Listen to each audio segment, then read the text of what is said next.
आप देख रहे हैं अल्फा डिफेंस हिंदी में आपका स्वागत है। आज के इस वीडियो में हम लोग बात करने वाले हैं इंडियन ओशन रीजन के किंग की। जी हाँ, हम लोग बात करने वाले हैं इंडियन नेवी के बारे में और समझने वाले हैं कि कैसे इंडियन नेवी इस समय इंडियन ओशन रीजन में ट्रू सेंस में मोस्ट इफेक्टिव नेवी है। पिछले साल 14 दिसंबर वाले दिन सोमालिया के पायलट्स ने एक शिप को हाईजैक किया था और इस शिप का नाम था MV रुएन। इस शिप के ऊपर 17 लोगों का एक क्रू था और पायलट्स ने इसके ऊपर कब्जा कर लिया था। रिपोर्ट्स के हिसाब से यहाँ पर 35 पायलट्स थे और लगभग पिछले 3 महीनों से इस शिप के ऊपर इनका कंट्रोल था। इस शिप की लोकेशन को लेकर इंडियन नेवी को इंटेलिजेंस मिली थी और उसके बाद उनकी तरफ से यह ऑपरेशन एग्जीक्यूट किया गया था, जहां पर इस शिप के ऊपर वापस से कब्जा किया गया, पायलट्स को सरेंडर कराया गया और किसी भी क्रू मेंबर के ऊपर एक खरोच नहीं आने दी गई। ये ऑपरेशन दिखाता है कि इस समय इंडियन नेवी की क्षमता क्या है और किस प्रिसिशन के साथ में इंडियन नेवी हर तरीके का ऑपरेशन पूरे इंडियन ओशन रीजन में एग्जीक्यूट कर सकती है। देखिए, सबसे पहले यहाँ पर समझना जरूरी है कि जिस शिप के बारे में हम लोग बात कर रहे हैं वो इंडिया के कोस्ट से लगभग 2700 किलोमीटर दूर था। देखिए, जब भी बात की जाती है ओशन की तो वहां पर सबसे इंपॉर्टेंट होता है इसकी साइज को समझ। वैसे कहना आसान है कि ओशन में काफी आसानी से आप शिप्स को ढूंढ सकते हैं, लेकिन जिस साइज की हम लोग यहाँ पर बात कर रहे हैं, यानी कि जितने बड़े एरिया में ओशन फैले होते हैं, वहां पर एक पर्टिकुलर शिप को फाइंड आउट करना और उसको कंटिन्यूअसली ट्रैक करना एक बहुत डिफिकल्ट टास्क है।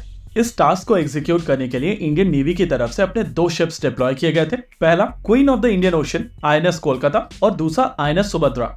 शुरुआत में इस हाईजैक के करीब पहुंचा था INS कोलकाता और इस शिप के ऊपर मौजूद हेलीकॉप्टर की मदद से पहले तो रुएन के ऊपर जो पायलट्स मौजूद थे उनको वार्न किया गया और कहा गया कि वो लोग सरेंडर करें, लेकिन फिर इन लोगों ने हेलीकॉप्टर के ऊपर ही फायर खोल दी, जिसके बाद इंडियन नेवी के एलीट मार्कोस कमांडोज की तरफ से एक ऑपरेशन एग्जीक्यूट किया गया और फिर पायलट्स को सरेंडर कराकर इस शिप का कंट्रोल वापस लिया गया। आइए इस पूरे ऑपरेशन को एक बार स्टेप बाय स्टेप समझते हैं। लगभग 3 महीने पहले सोमालिया के पायलट्स ने एक शिप को हाईजैक किया था और इस शिप को लेकर इंडियन नेवी को इंटेलिजेंस मिली थी। इंटेलिजेंस के हिसाब से ये शिप इंडिया के कोस्ट से लगभग 2700 किलोमीटर दूर था और फिर इसको ट्रैक करना शुरू किया गया। शुरुआत में इंडियन नेवी के maritime petrol aircraft P-8I Neptune से इसको लोकेट किया गया और लोकेट करने के बाद में ये डेटा ट्रांसफर कर दिया गया एक रिमोटली पायलटेड एयरक्राफ्ट। यहाँ पर जिस एयरक्राफ्ट की बात हो रही है वो अमेरिका से लीज पर लिए गए सी गार्जियन ड्रोन्स हैं और ये चीज आप सभी जानते हैं कि ये ड्रोन्स हवा में काफी समय तक रह सकते हैं, जिसका फायदा उठाते हुए आप किसी भी शिप को काफी देर तक ट्रैक कर सकते हैं। देखिए, नेवल एप्लीकेशन में एंड्योरेंस बहुत इंपॉर्टेंट होती है और स्पेसिफिकली जब आप एक मिशन एग्जीक्यूट कर रहे हैं जो आपके कोस्ट से लगभग 2700 किलोमीटर दूर है, तो एंड्योरेंस और भी ज्यादा इंपॉर्टेंट हो जाती है और एग्जैक्टली वही यहाँ पर काम आया है। इस हाईजैक शिप को लगातार ट्रैक करने के बाद में INS कोलकाता और INS सुभद्रा को उस तरफ वेक्टर किया गया और फिर INS कोलकाता के ऊपर से हेलीकॉप्टर को लॉन्च किया गया, जिसने वहां पर जाकर इनको सरेंडर करने के लिए कहा, लेकिन पायलट्स ने सरेंडर करने से मना कर दिया था और हेलीकॉप्टर के ऊपर फायर खोल दी थी।